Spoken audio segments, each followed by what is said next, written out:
Hello everyone, welcome to Regulatory by Noor. I am Diakanax Noor Imamuddin. I hope all of you are doing well. If you are a BPharm student, MPharm student, and pharmacy fresher, drug regulatory affairs aspirant, and QAC professional, then this lecture is especially for you. तो आज हम बात करने वाले हैं pharmaceutical terminology की. Many students begin learning regulatory affair, quality assurance, or pharmaceutical manufacturing without first understanding the basic terminology used every day in the industry. सो हम आज बात करेंगे उन सारी टर्मिनोलॉजी की जो यूज़ होती हैं सारी फार्मास्यूटिकल इंडस्ट्री के अंदर, जो preparation of SOP, CTD, dossier की प्रिपरेशन और ड्रग मास्टर फाइल में यूज़ होती हैं. हमारा फर्स्ट पॉइंट है आज फार्मास्यूटिकल टर्मिनोलॉजी. तो इसमें हम बात करेंगे लर्निंग ऑब्जेक्टिव की, जिसमें हम after completing this lecture you will be able to understand such as what is pharmaceutical terminology. जैसे कि हम इसमें पढ़ेंगे कि फार्मास्यूटिकल टर्मिनोलॉजी क्या है. After that API, active pharmaceutical ingredient क्या है, एक्सिपिएंट क्या है, डोजेज फॉर्म क्या है, batch, lot, shelf life, expiry date, stability, practical example and regulatory perspective and interview question. After completing everything, we give interview question. They are must for everything, every person. Now start. What are the pharmaceutical terminology? ये pharmaceutical terminology क्या है? Before learning drug regulatory affair, quality assurance, quality control, or manufacturing, this is very essential to understand the basic language of the pharmaceutical industry. These scientific and regulatory terms are known as pharmaceutical terminology. इसकी definition की बात करते हैं हम, तो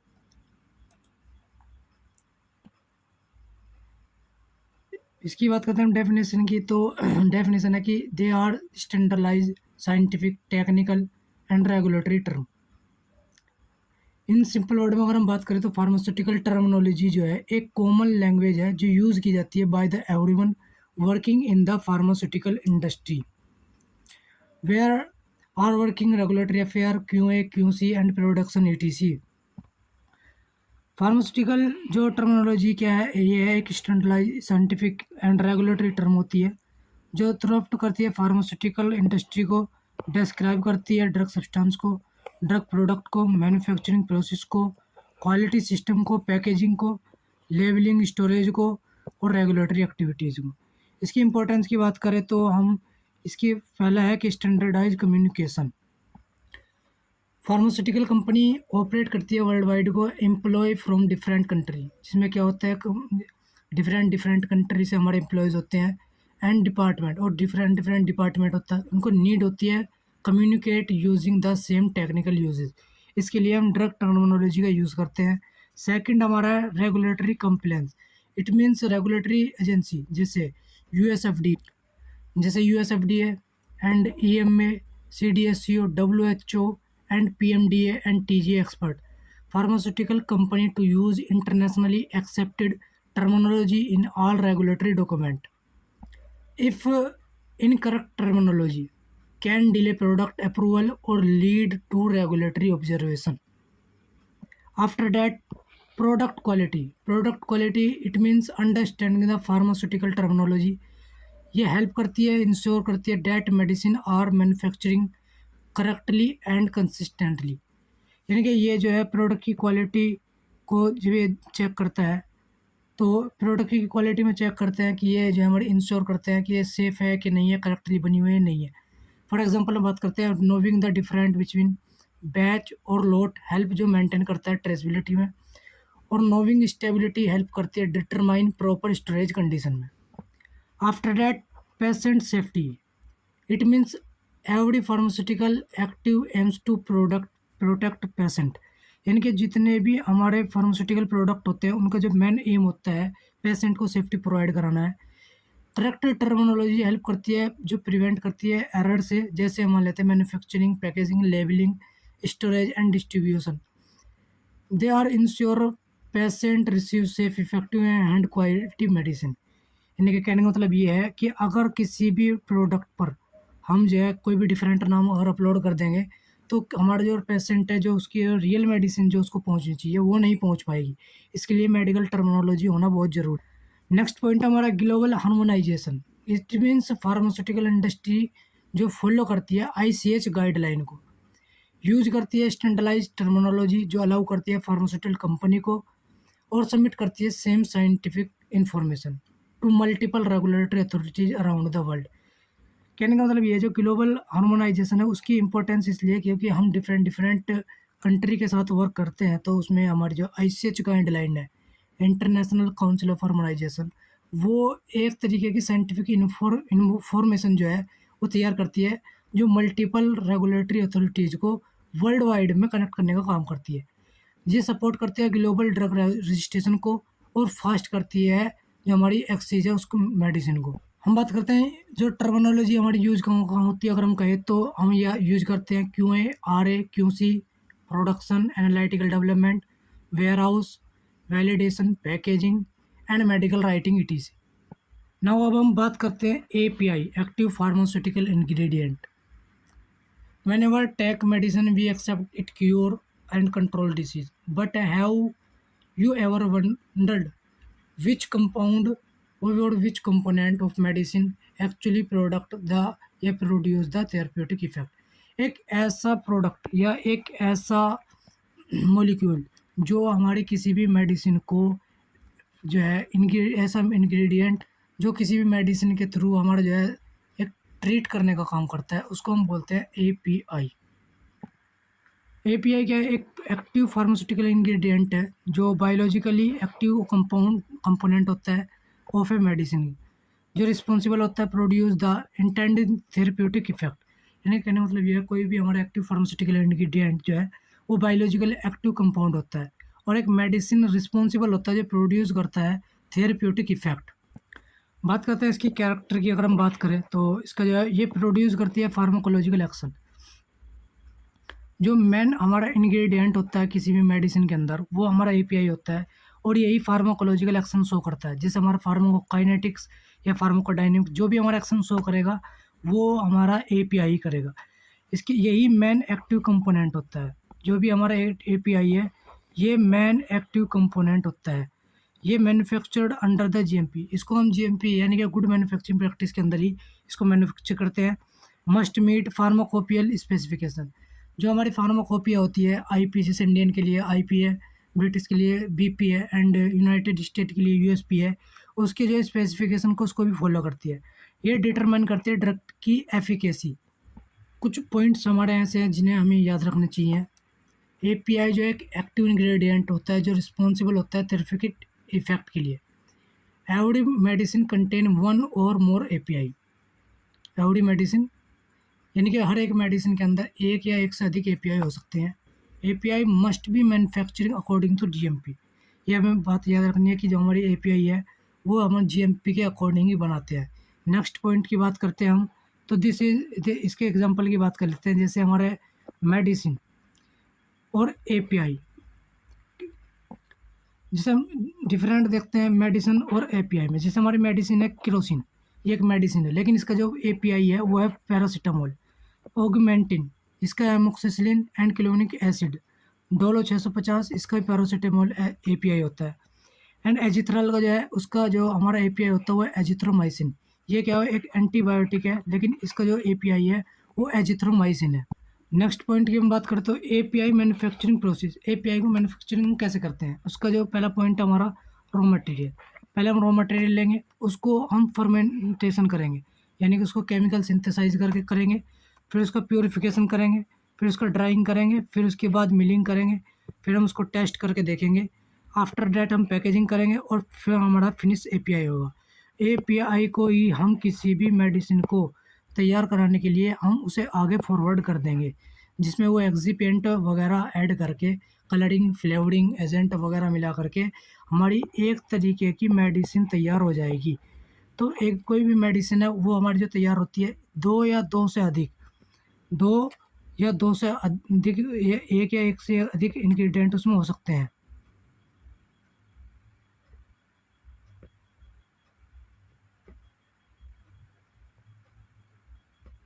next point की अगर हम इसका जो है रेगुलेटरी रिक्वायरमेंट, इसकी जो रिक्वायरमेंट होती है इसमें ICH-Q7 international council of harmonisation की Q7 की रिक्वायरमेंट होती है।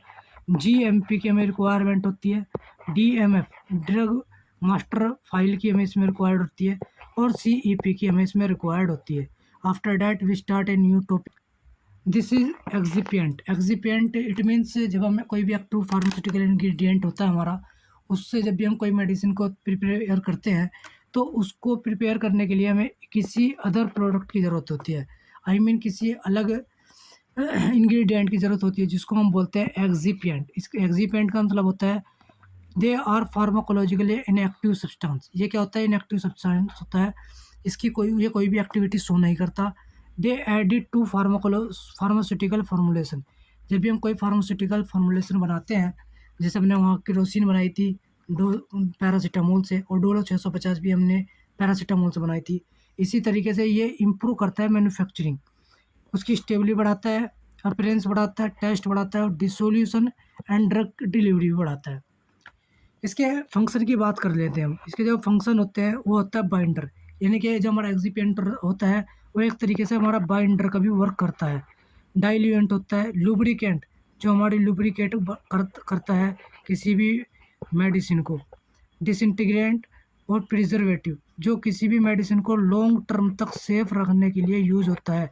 प्रिजर्वेटिव वो भी हमारा एक एक्सिपिएंट का ही एक हिस्सा होता है। स्वीटनर, कुछ मेडिसिन्स ऐसी होती हैं जो हमारी बहुत ज़्यादा क्या होती है, कड़वी होती है, तो उसमें हम जो है ऐड करते हैं स्वीटनर एजेंट। जैसे हम उसके बाद आता है हमारा कलरिंग एजेंट। किसी भी मेडिसिन को कलरिंग बनाने के लिए, जैसे बच्चों के लिए मेडिसिन होती हैं वे कलरफुल होती हैं, तो उनके लिए हम कलरिंग एजेंट का यूज़ करते हैं। इसके बाद आता है कोटिंग एजेंट। हम जो कोई भी ये एक क्या बोलते हैं, किसी भी मेडिसिन को जब हम कोट करते हैं तो वो कोटिंग एजेंट जो होता है वो भी हमारा एक तरीके का एक्सिपिएंट ही होता है। नेक्स्ट पॉइंट हमारा है common pharmaceutical excipient. Common pharmaceutical ingredient की बात करें हम तो इसे दो चीज़ ले लेते हैं। एक हमारा कि इसके फंक्शन क्या है, एक उसके एग्जांपल देख लेते हैं। जैसे हमारा डाइल्यूएंट है, उसका एग्जांपल हमारा लैक्टोज है। जैसे हमारा बाइंडर है कि बाइंडर कौन करता है, PVP। लुब्रिकेंट क्या है हमारा, मैग्नीशियम स्ट्रेट, ये जो हमारा लुब्रिकेट करने का काम करता है। डिसइंटीग्रेटेंट का मतलब है सोडियम स्टार्च ग्लाइकोट। ग्लाइकोलेट जो है हमारा एक डिसइंटीग्रेट का काम करता है। ग्लाइडेंट की बात करें तो इसमें कोलाइडल सिलिकॉन डाइऑक्साइड होता है जिसको हम बोलते हैं CSD। स्वीटनर एजेंट की बात करें तो इसमें हम एस्पार्टम यूज़ करते हैं। प्रिजर्वेटिव की बात करें तो इसमें मिथाइल पैराबीन का भी यूज़ करते हैं प्रिजर्वेटिव के यूज़ पे। और प्रिजर्वेटिव ही हमारा किसी भी मेडिसिन को लॉन्ग टर्म तक बेहतर रखने के लिए हमारा जो यूज़ होता है वो प्रिजर्वेटिव होता है। नेक्स्ट पॉइंट हमारा डोजेज फॉर्म। ये भी एक इम्पोर्टेंट टर्म होती है किसी भी फार्मास्यूटिकल इंडस्ट्री के लिए। इसकी डेफिनेशन की बात करें तो a dosage form is a physically form. ये क्या होती है, फिजिकल फॉर्म होती है in which medicine is produce and administered to a patient. इनके डोजेज फॉर्म का मतलब है जैसे कोई भी हमारी कैप्सूल है या हमारा क्या है एक इंजेक्शन है या हमारी कोई टैबलेट है, उसको उसकी डोजेज फॉर्म कैसी है। जैसे हम बात करते हैं इसकी क्लासिफिकेशन की, solid doses form. Solid doses form में कौन कौन सी हो सकती है, हमारी टैबलेट, कैप्सूल, पाउडर, ग्रेन्यूल, ये सब के सब हमारे क्या है एक सॉलिड डोजेज फॉर्म है। क्या है, सॉलिड, ये हमारी जो है एक सॉलिड डोजेज फॉर्म होती है। जैसे हमारे टैबलेट है, कैप्सूल है, पाउडर है एंड ग्रेन्यूल है, ये सब की सब हमारी क्या है एक तरीके की सॉलिड डोजेज फॉर्म है। नेक्स्ट पॉइंट जो हमारा वो होता है कि लिक्विड। जैसे लिक्विड की हम बात कर लेते हैं तो लिक्विड में हमारा होता है सिरप, सस्पेंशन एंड सॉल्यूशन। ये जो हमारे पार्ट है ये लिक्विड के हैं। और after semi solid, semi solid ऐसे होते हैं जो कुछ सॉलिड होते हैं और कुछ जो है हमारे लिक्विड होते हैं। जैसे हमारी क्रीम, ऑइंटमेंट और जेल, ये क्या होते हैं एक तरीके के सेमी सॉलिड होते हैं। इसके बाद आता है स्टेराइल। स्टेराइल से मतलब होता है ऐसे प्रोडक्ट या ऐसे मेडिकामेंट जिनको हम डायरेक्टली जो है आईवी के थ्रू या हम किसी भी तरीके से हम सीधा ब्लड में इंजेक्ट कराते हैं। जैसे हमारा इंजेक्शन हो गया और इन्फ्यूज़न हो गया, ये हमारे स्टेराइल होते हैं। अदर की बात कर लेते हैं हम इन्हेलर, जो हम इन्हेल करते हैं, ट्रांसडर्मल पैचेस जिसको हम अपनी स्किन पर लगा देते हैं। और उसके बाद वो मेडिकामेंट जो है, वो हमारी मेडिसिन जो है, एक ट्रांसडर्मल जो हमारी स्किन होती है उसके अकॉर्डिंग वो अपनी एबिलिटी शो करता है। इसके बाद ऐसा सपोस्ट्री, ये एक तरीके की जो है फीमेल यूज़ होने वाली यूज़ है, फीमेल में यूज़ होने वाली एक मेडिकामेंट है। After that we start selection of dosage form. ये एक इम्पॉर्टेंट पॉइंट होता है किसी भी मेडिसिन का, कि हम किसी भी मेडिसिन को जो है सेलेक्ट कैसे करते हैं किसी भी डोजेज फॉर्म बनाने के लिए। उसके ये जो है डिपेंड करता है पेशेंट की एज पर। यानी कि पेशेंट अगर हमारा छोटा है, क्या है, पेशेंट हमारा 3 नहीं सॉरी, कोई पेशेंट हमारा वो है हमारा इनफेर्टिल, और इससे लेकर के वो हमारा 5 साल तक जो है हम उसको क्या यूज़ कराते हैं, जैसे हम उसको देते हैं सिरप, सिरप देते हैं, हम उसको पाउडर देते हैं यूज़ करने के लिए। और ये किसके ऊपर बेस है, ये है एक पेशेंट के बेस पर। अगर कोई पेशेंट हमारा क्या है कि एक 50 साल का पेशेंट है, तो हम उसे क्या यूज़ करेंगे, अगर वो टैबलेट को ले सकता है, टैबलेट खा सकता है या कैप्सूल का यूज़ कर सकता है, तो हम उसे टैबलेट और कैप्सूल देंगे। अगर वो उसको नहीं यूज़ कर पा रहा, तो हम उसको डायरेक्ट इंजेक्शन दे सकते हैं। After that route of administration, यानी कि हमें किस रूट से देनी है, जैसे हमारा हमें इंजेक्शन से देनी है, या फिर जो हमारे रूट ऑफ एडमिनिस्ट्रेशन है उसकी अगर हम बात कर लेते हैं, तो हमें वो क्या देनी, इंजेक्शन से देनी है, या फिर हमें क्या नहीं देनी, ओरल देनी है।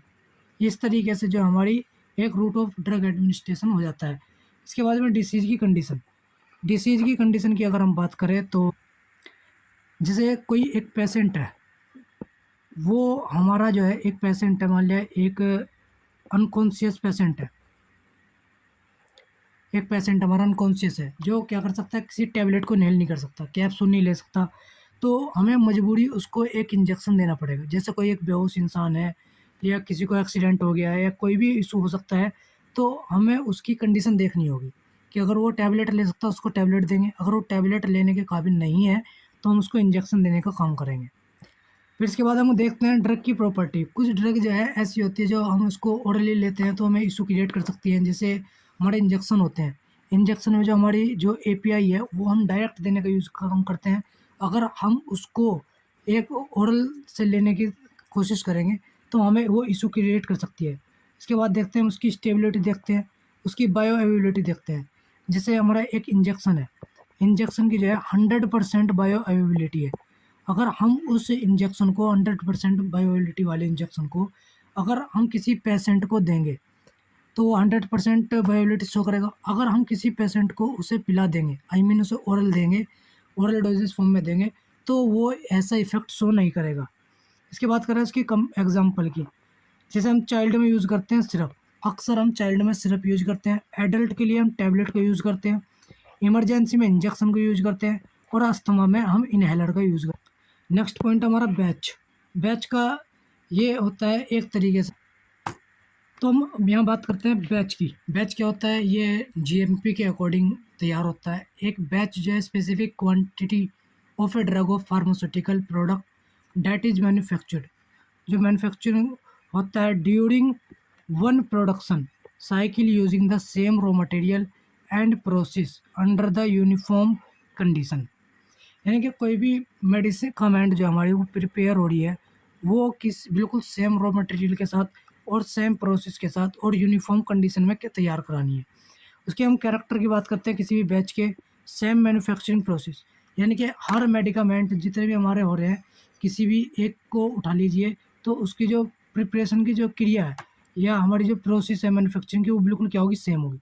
हम उसमें सेम इक्विपमेंट का यूज़ करेंगे, सेम फॉर्मूलेशन का यूज़ करेंगे, यूनिफ़ॉर्म की क्वालिटी को भी देखेंगे, सेम बैच नंबर। यानी कि कहने का मतलब ये है, अगर हम कोई भी मेडिकामेंट बना रहे हैं, मेडिसिन बना रहे हैं एक टाइम पर, जैसे हम 1000 टैबलेट बना रहे हैं, तो हमारी एक की 1000 टैबलेट जो है वो हम सेम इक्विपमेंट बनाएंगे, सेम फॉर्मूलेशन होगा, और इसी तरीके से हमारा जो उसका बैच नंबर होगा वो भी हमारा सेम होगा। बैच नंबर अगर हमारा सेम होगा, तो हमें ये पता चलेगा कि हमने इस मेडिसिन को हमने कब तैयार किया था, इससे ये पता चलता है। एग्जाम्पल के तौर पर लेते हैं बैच नंबर, यानी कि जितनी भी हमने, जैसे मान लिया 1000 मेडिसिन बनाई है, तो हम इसके बैच नंबर जैसे मान लेते हैं 23 48 बैच नंबर है, तो इस बैच से हमें पता चल जाएगा कि हमने इस बैच को कैसे-कैसे बनाया था। जैसे मान लेते हैं पीसीएम चौ 240-601, तो इस तरीके से इस बैच नंबर से हम पता करेंगे कि हमने उसको मैन्युफैक्चरिंग किसने किया था और उसको उस टाइम जब मैन्युफैक्चर किया गया तो उसमें क्या-क्या इक्विपमेंट यूज़ हुए थे और क्या-क्या प्रोसेस हमने यूज़ की थी। हमने कौन-कौन वहाँ पर था और कौन-कौन पर्सनल हमारा यूज़ हुआ था, कि कौन हमारा क्यूए में था उस टाइम, कौन हमारा क्यूसी में था और कौन हमारा आरए में था। कोई भी पर्सन का जो भी जहाँ-जहाँ पर जिसने वर्क किया है, जिसने प्रोडक्शन में वर्क किया हो या क्वालिटी में वर्क किया हो, उन सब की लिस्ट जो है वो बैच नंबर के अकॉर्डिंग हम पता कर सकते हैं। बात करते हैं लोट। लोट यानी कि लोट नंबर या लोट नंबर या इसकी डेफिनेशन की बात करें तो एक लोड जो है ना डिफाइन क्वांटिटी होती है मटेरियल की, प्रोडक्ट की, जो एक्सपेक्टेड करती है to have uniform characteristic within the specific limit. यानी कि एक यूनिफॉर्म कराने का काम करता है कि ये जो हमारी स्पेसिफिक लिमिट है, ये कैरेक्टरिस जो है इसकी एक स्पेसिफिक है। डिफरेंट बिटवीन बैच और लोट, ये एक इम्पोर्टेंट पॉइंट होता है। बैच और लोट में क्या डिफरेंट होता है? बैच क्या होता है, वो मैन्युफैक्चरिंग टर्म को स्पेसिफाई करता है और लोड क्या करता है, जो मैन्युफैक्चरिंग और पैकेजिंग टर्म है उन दोनों को शो करने का काम करता है। जैसे आपने बहुत सारी मेडिसिन में देखा होगा इस तरीके की एक स्टिकर या एक तरीके का क्यूआर बना होता है, बिल्कुल सेम इस तरीके का, और उसके नंबर नीचे लिखा होता है, नंबर लिखे होते हैं इस तरीके से। तो ये होता है हमारा लोड नंबर, जिसे हम स्कैन करके ये पता लगा सकते हैं कि हमारी जो मैन्युफैक्चरिंग है वो कैसे हुई है और उसकी पैकेजिंग टर्म जो है वो किस किस तरीके से हमने यूज़ की है। वन बैच में contain multiple loads during the packaging, यानी कि कहने का मतलब ये है कि हम एक बैच में कंटेन कर सकते हैं multiple loads during packaging. Packaging के दौरान हम मल्टीपल यूज़ कर सकते हैं। आफ्टर दैट सेल्फ लाइफ जो है किसी भी डोजेज फॉर्म का एक बहुत ही ज़्यादा इम्पोर्टेंट टर्म होता है, क्योंकि यहीं से ही हमें पता चलता है किसी भी ड्रग की एक्सपायरी डेट का। जो सेल्फ लाइफ होती है उसी से ही हम एक्सपायरी डेट का पता करते हैं। उसकी बात करते हैं, self life is the period, एक पीरियड होता है during the which A pharmaceutical product, जिसके अंदर कोई भी फार्मास्यूटिकल प्रोडक्ट जो है remain with in approval quality specification when stored under the recommended condition. यानी कि कोई भी जो हमारा प्रोडक्ट है या इंग्रेडिएंट है वो हमारा किस किस रिकमेंडेड कंडीशन पर वर्क करता है, जिसे हम कर सकते हैं डिटरमाइंड बाय द, हम उसको डिटरमाइन जो करते हैं कैसे, स्टेबिलिटी स्टडीज़, हम उसकी स्टेबिलिटी स्टडीज़ से पता करते हैं कि ये हमारा प्रोडक्ट जो है कितने दिन बाद एक्सपायर होगा। इसके हम आईसीएच क्यू1 गाइडलाइन, क्वालिटी जो है क्वालिटी एश्योरेंस आईसीएच की जो क्यू1 वाली जो गाइडलाइन है उसके अकॉर्डिंग हम इसमें चेक करते हैं। उसकी पैकेजिंग देखेंगे, हमने उसकी जो पैकेजिंग है वो कितने अच्छे से की है, यानी कि हमने उसको सील बंद किया है या नहीं किया है। स्टोरेज कंडीशन, जब भी हम कोई भी मेडिकामेंट को हम स्टोर करते हैं तो हम उसको देखते हैं कि ये जो है मेडिकामेंट, जब भी हम कोई बनाते हैं तो हम उसकी जो है कंडीशन देखते हैं स्टोरेज की। जैसे हमने स्टोरेज की भी कंडीशन देखी थी, तो उसमें हम देखते हैं कि ये ह्यूमिडिटी वहाँ पर है या नहीं है, या वो डायरेक्ट सनलाइट में रखा जा रहा है कैसे। एग्जांपल की बात करते हैं, मैन्युफैक्चरर, हमने कोई भी हम मान लेते हैं कोई भी हम एक मेडिसिन ली, कोई भी एक टैबलेट ली, कैप्सूल लिया, तो आप उसके बाहर वाले स्टिकर पर आप देखेंगे, उसमें देखते हैं जैसे हमने मैन्युफैक्चर हुए थे जनवरी 2025, यानी कि कोई मेडिसिन जो है वो जनवरी 2025 को तैयार हुई और उसकी सेल्फ लाइफ जो है 24 मंथ है, यानी कि वो जो है 24 महीने बाद, कितने बाद, 24 महीने बाद क्या होगी, वो एक्सपायर हो जाएगी। और ये हम पता किस चीज़ से करते हैं, और उसके ऊपर हम एक तरीके का एक पॉइंट भी देते हैं जिसमें हम कहते हैं कि इसे डायरेक्ट सनलाइट से दूर रखना है, ह्यूमिडिटी से दूर रखना है, इसको एयर पैकेजिंग कंटेनर में रखना है। तो उसमें हम जो चेक करते हैं वो चेक करते हैं हम किसी भी उसकी स्टेबिलिटी स्टेटिस से, आईसीएचक्यू की गाइडलाइन को हम चेक करते हैं, उसकी उसकी पैकेजिंग से चेक करते हैं, उसकी स्टोरेज कंडीशन कैसी है, उन सब के अकॉर्डिंग ही हम उसकी एक्सपायरी का पता करते हैं। जैसे हमने किसी भी मेडिसिन की हमने रख दी 24 मंथ, तो यानी कि 24 मंथ के अंदर अंदर जो है उसका जो एक्टिव इंग्रेडिएंट है वो वर्क कर थोड़ा स्लो कर देगा, कंप्लीटली ख़त्म नहीं होता, एक टाइम होती है उसकी, टाइम होता है उसके अंदर वो एक वर्क करना जो है स्लो कर देता है। बात करते हैं एक्सपायरी डेट, ये होता है, ये सेल्फ लाइफ से थोड़ा डिफरेंट पार्ट होता है। इसे कह सकते हैं हम, जैसे कोई एक्सपायरी डेट है, ये लास्ट डेट होती है। एक्सपायरी डेट का मतलब है कि इसके बाद हम किसी भी जो मेडिकामेंट है हम उसको बिल्कुल भी यूज नहीं कर सकते, यानी कि उसका जो एक्टिव फार्मास्यूटिकल इंग्रेडिएंट है वो बिल्कुल भी वर्क नहीं करता, which the manufacturer guarantee the product safety quality potency and efficacy when stored as recommended. यानी कि जो हमने डेट फिक्स की हुई है उसके अंदर हम उसकी क्वालिटी सेफ्टी को इंश्योर कर सकते हैं। उसके बाद जो हमारा एपीआई है वो हमारा वर्क नहीं करेगा जब हमारी एक्सपायर डेट क्लियर आ जाती है। एक्सपायर डेट का मतलब है कि कोई भी डेट हमारी जो सेल्फ लाइफ है उसके बाद की होती है। जैसे हमने बात करते हैं, कोई भी हमारी टैबलेट है या कोई भी उसकी स्ट्रिप है, उस पर मैन्युफैक्चरिंग डेट आपने देखी होगी। जैसे मान लेते हैं 1 जनवरी 2025, किसी भी टैबलेट की स्ट्रिप पर डेट लिखी हुई है, उसकी एक्सपायरी डेट है 31 जनवरी 2026। तो यानी कि जो हमारा प्रोडक्ट है वो एक्सपायर हो जाएगा। एक्सपायर कब होगा? वो होगा 2026 की लास्ट में, यानी मान लेते हैं 2026 के दिसंबर में वो जो है ख़त्म हो गया। आफ्टर एक्सपायरी, उसकी एक्सपायरी के बाद हम product should not be use, हम उसके प्रोडक्ट को यूज़ नहीं कर सकते। जब भी हमारा कोई भी प्रोडक्ट एक्सपायर हो जाएगा उसके बाद हम उस प्रोडक्ट को यूज़ नहीं कर सकते। डिफरेंट की बात करते हैं हम यहाँ पर एक पॉइंट देखते हैं जिसे हम बात करते हैं सेल्फ लाइफ और एक्सपायरी डेट। इन दोनों की बीच के जो डिफरेंट है वो ये है कि जो सेल्फ लाइफ है उसका मतलब ये होता है जो हमारा एपीआई है वो मान लेते जैसे हमने उसमें दिखा था 24 मंथ, यानी कि 24 मंथ के अंदर अंदर हम उस एक्टिव फार्मास्यूटिकल इंग्रेडिएंट का यूज़ करके कोई भी नई मेडिकामेंट का बना लेंगे।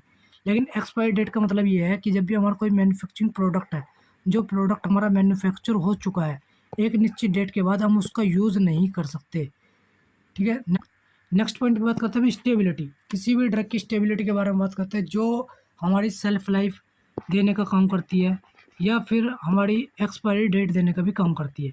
इसकी डेफिनेशन की बात करें, स्टेबिलिटी एक एबिलिटी होती है फार्मास्यूटिकल प्रोडक्ट की जो मेंटेन करती है इसकी आइडेंटिटी और strength, quality, purity and performance through out the it's self life. यानी कि जो उसकी सेल्फ लाइफ है उसके अकॉर्डिंग उसकी परफॉर्मेंस की क्वालिटी, प्योरिटी, स्ट्रेंथ और आइडेंटिफाई या आइडेंटिटी ये चेक कराने का काम जो करती है वो हमारी स्टेबिलिटी का काम करती है। स्टेबिलिटी का मतलब है कोई भी हमारा एपीआई है या हमारी कोई भी ड्रग है वो कब तक हमारी स्टेबल है, आई मीन वो कब तक हमारी सेफ रह सकती है, कब तक सही रहेगी। इसकी बात करते हैं फिजिकल स्टेबिलिटी। जैसे हम मान लेते हैं कोई भी टैबलेट है हमारी, जैसे हम फिजिकल स्टेबल है वो जो है क्रैक हो जाएगी, मान लिया कुछ समय बाद जो ऑटोमेटिक क्रैक हो जाएगी। या कैप्सूल है उसका जो कवर है, कैप्सूल का जो कवर होता है वो ऑटोमेटिक ख़राब हो जाएगा।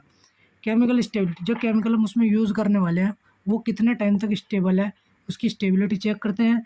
और इसमें एक तीसरी टाइप है माइक्रोबायोलॉजिकल स्टेबिलिटी, यानी कि इसमें जो जब भी हमने ये कोई भी फार्मास्यूटिकल इंग्रेडिएंट बनाया था तो हमने उसमें यूज़ करते हैं माइक्रोबायोलॉजिकल, तो हम इसमें ये चेक करते हैं कि कोई भी माइक्रोबायोलॉजिकल एक्टिविटी नहीं हो रही, आई मीन इसमें कंटामिनेशन तो नहीं हो रहा है या ह्यूमिडिटी हो रही हो या इसमें किसी एयर जो है एंटर कर गया उसके बाद जो हमारा एपीआई ख़राब हो गया हो।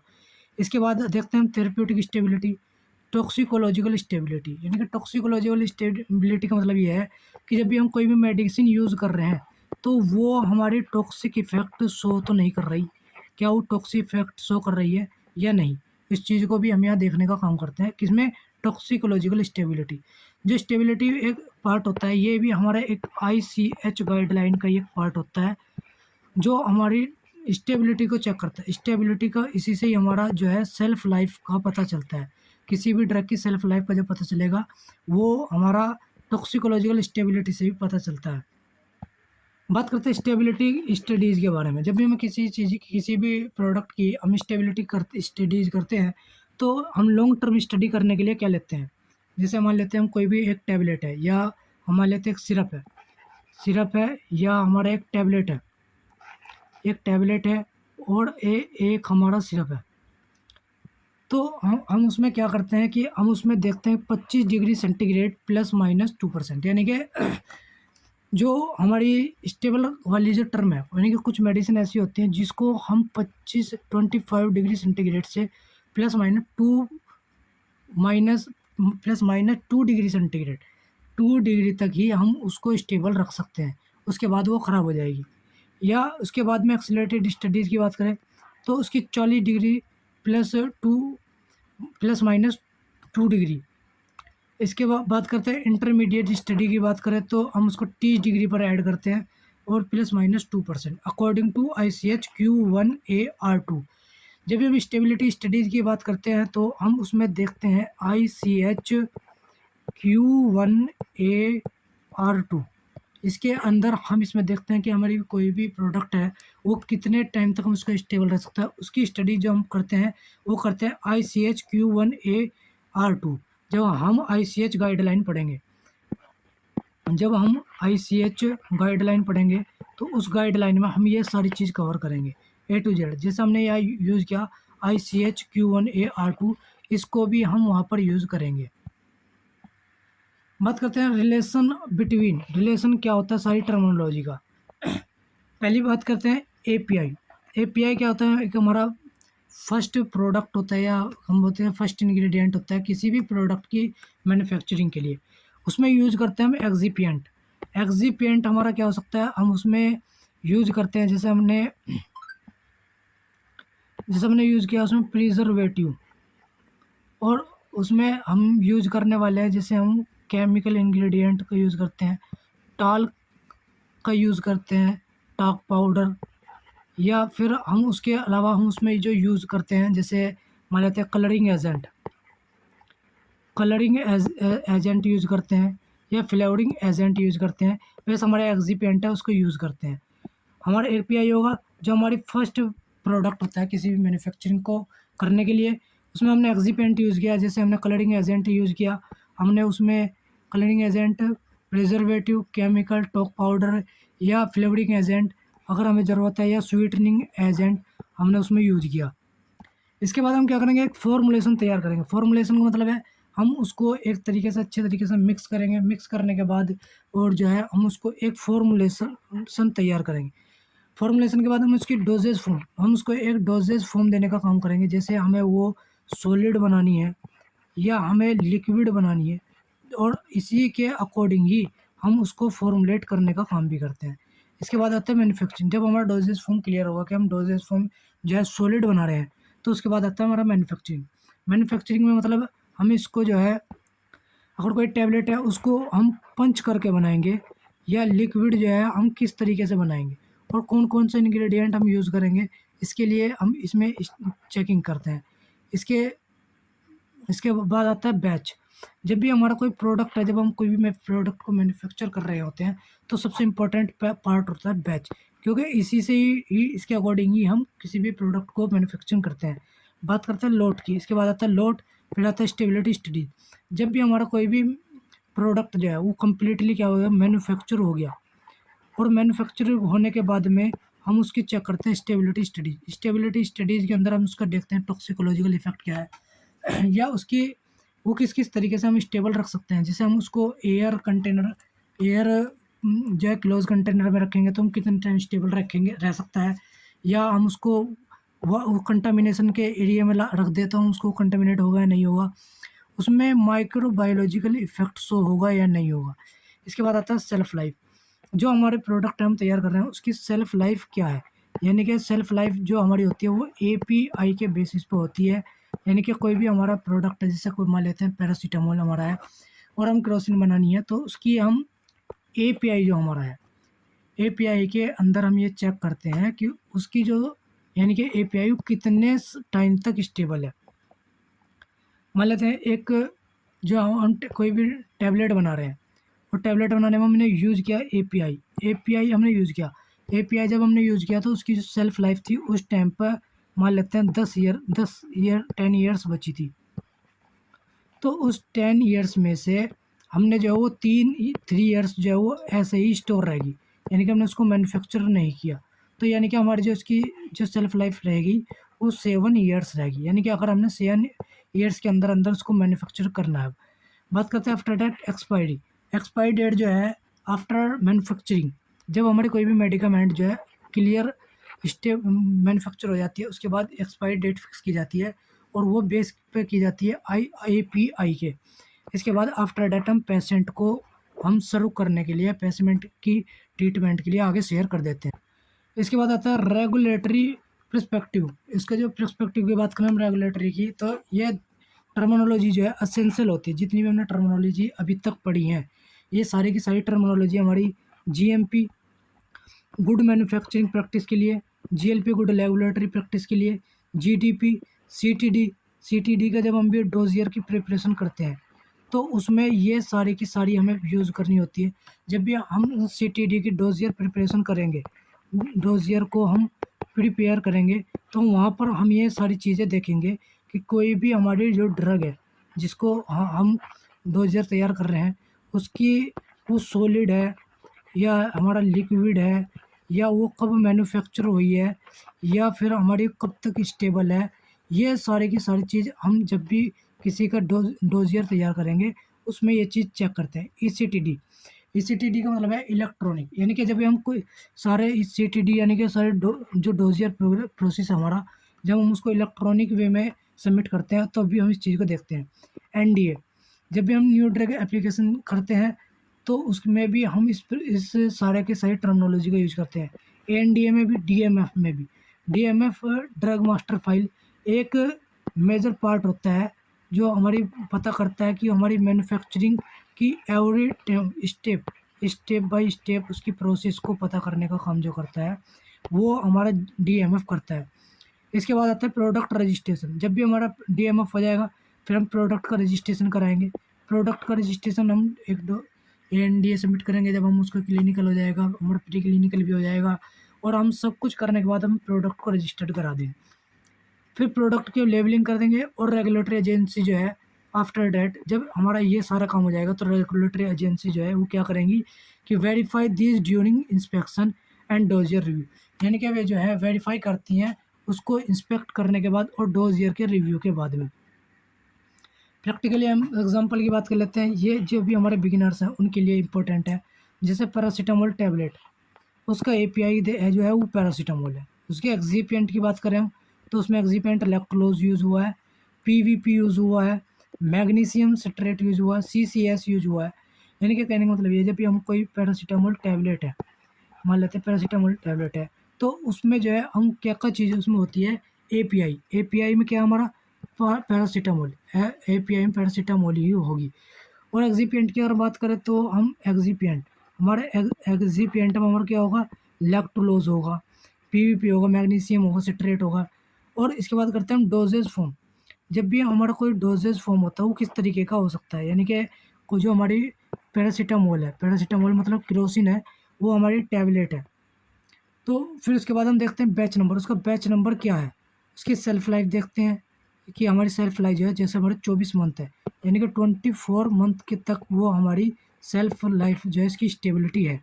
उसकी एक्सपायरी देखते हैं और एक्सपायरी जैसे मान लेते हैं मई 2027 है, मई 2027, तो इसके बाद जो है हमारे वो प्रोडक्ट जो है वो यूज़ करने के लिए नहीं रहने का। आफ्टर डेट यहाँ पर हमारे ये पॉइंट ख़त्म होते हैं, सारे के सारी जो टर्मिनोलॉजी ख़त्म हो गई। और कोई भी टर्मिनोलॉजी रह गई है जो आपकी नज़रों में है वो हमें जो है कमेंट करें, ताकि हम जो है उस टर्मिनोलॉजी को आने वाली वीडियो में उसको हम आगे से ऐड करें। बात करते हैं इंटरव्यू क्वेश्चन टू योरसेल्फ। अभी तक हमने जितने भी क्वेश्चन पढ़े हैं, जितने भी पॉइंट्स पढ़े हैं, जितने भी हमने टर्मिनोलॉजी पढ़ी है अब तक, उन सारे के सारे टर्मिनोलॉजी के अकॉर्डिंग आप अपने आप से ये क्वेश्चन कर सकते हैं कि what is API, what is difference between API and excipient, and batch क्या है, one difference between batch and lot, lot और बैच के बीच का डिफरेंट क्या है, shelf life, expiry date, stability, and what is guideline use to stability study. यानी कि इन सारे के सारे क्वेश्चन जो है ये इंटरव्यू के लिए बेटर क्वेश्चन हैं और इन सब को हमने तैयार किया है जो मोस्ट ऑफ द इंटरव्यू हुए हैं अब तक, मोस्ट ऑफ द इंटरव्यू हुए हैं उन सब के अकॉर्डिंग हमने ये क्वेश्चन तैयार किए हैं। और इन क्वेश्चन के आंसर जो है ये जो हमने ऊपर टर्मिनोलॉजी यूज़ की है उन सब के अंदर छुपे हुए हैं। ये जितने भी क्वेश्चन है वे सब के सब अब आप अपने आप से करें और उनका आंसर देने की कोशिश करें। नेक्स्ट की पॉइंट रिमेंबर, यानी कि हमने इसमें क्या क्या पढ़ा, इसकी बात करते हैं। रिमेंबर रखेंगे हम, एपीआई प्रोवाइड थेरेप्यूटिक एक्शन। कहने का मतलब यह है कि जो हमारा एपीआई है वही थेरेप्यूटिक एक्शन शो करता है other than anyone no. Excipient जो है सपोर्ट करता है फॉर्मुलेशन और मैन्युफैक्चरिंग को, डोजेज फॉर्म जो है इम्प्रूव करती है drug delivery and patient compliance. यानी कि कोई भी पेशेंट वो स्टेबल है किसी भी मेडिकामेंट को लेने के लिए, और किस प्रोसेस से वो ले सकता है, आई मीन ओरल ले सकता है या जो है इंजेक्शन से ले सकता है, वो किस तरीके से ले सकता है। बैच जो है वो मैन्युफैक्चरिंग इन प्रोडक्ट साइकिल, बैच जो होता है मैन्युफैक्चर्ड होता है प्रोडक्शन साइकिल से। लोड जो है define quantity with uniform character के साथ होती है। सेल्फ लाइफ की बात करें, ये जो है एक स्टेबिलिटी होती है थ्रू स्टेबिलिटी स्टडीज के तहत। एक्सपायरी डेट जो होती है वो इंडिकेट करती है last recommended date for use, यानी कि according to expiry date after that we can not use the medicament.